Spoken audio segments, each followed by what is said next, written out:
এই প্রথম আমি 2026 সালে দেখলাম যে সুষ্ঠুভাবে ভোট দিতে পারছি। মনটা আনন্দ লাগতেছে, মানে আজ একটা ঈদের মতন মনে হচ্ছে। আমি আমেরিকা থেকে চলে আসছি ভাইকে ভোট দিব বলে। সাধারণ জনগণ ভোট দিতে পারতেছে, কারণ দীর্ঘদিন ভোট দিতে পারে নাই। এবারে সবাই একত্রিত হয়ে ভোট দিতেছে এবং সবার মধ্যে একটা আনন্দ বিরাজ করতেছে যে এই দীর্ঘ 15 বছর 15.5 বছর মানুষ ভোট দিতে পারে নাই।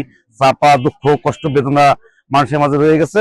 এবার মানুষ স্বতঃস্ফূর্ত ভাবে ভোট দিতেছে এবং সবাই বলতেছে যে 15 বছর পরে আমরা ভোট দিতে পারতেছি, মনটা আনন্দ লাগতেছে। মানে আজ একটা ঈদের মতন মনে হচ্ছে প্রতিটা মানুষের কাছে। ইয়াং বিদ্যমান সব শ্রেণী ভোটাররা এই ভোট কেন্দ্রে আসতেছে এবং সুন্দরভাবে তারা তাদের পছন্দের প্রার্থীকে ভোট দিতেছে। প্রশাসন নিরপেক্ষভাবে কাজ করতেছে, মানে সুন্দরভাবে সবাই যার যারা ভোট শেষে দিতেছে।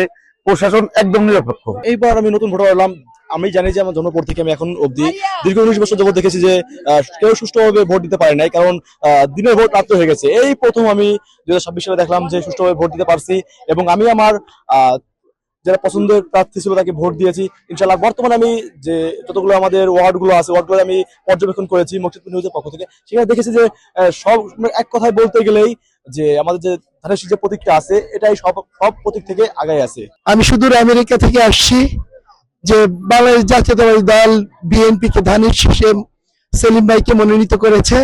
ভাইকে ভোট দিয়ে আমি আসলে গর্বিত, কারণ আমি দীর্ঘদিন যাবৎ সেলিম ভাইয়ের সঙ্গে পথ চলেছি, ভাইকে চিনি। ভাই জনগণের জন্য, এই দেশের জন্য, মুকসুদপুর কাশিয়ানীর জনগণের জন্য যেভাবে কাজ করেন, একজন সাধারণ মানুষ তার দরজায় গেলে সে কখনো ফেরান না। প্রত্যেকটা মানুষের জন্য সে কাজ করতে স্বাচ্ছন্দ্যে কাজ করেন, ইভেন সে প্রাউড ফিল করে, যার জন্য আমার মতো মানুষ আমি আমেরিকা থেকে চলে আসছি ভাইকে ভোট দিব বলে। আমি আজকে সত্যি গর্বিত, প্লাস আমার মকসুদপুরবাসী, আমার সেন্টার চণ্ডীবর্দী, তার চণ্ডীবর্দীবাসীও গর্বিত। ভাইকে ভোট দিয়ে আমরা সবাই আজকে উচ্ছ্বাসের সঙ্গে আনন্দের সঙ্গে আনন্দ প্রকাশ করছি।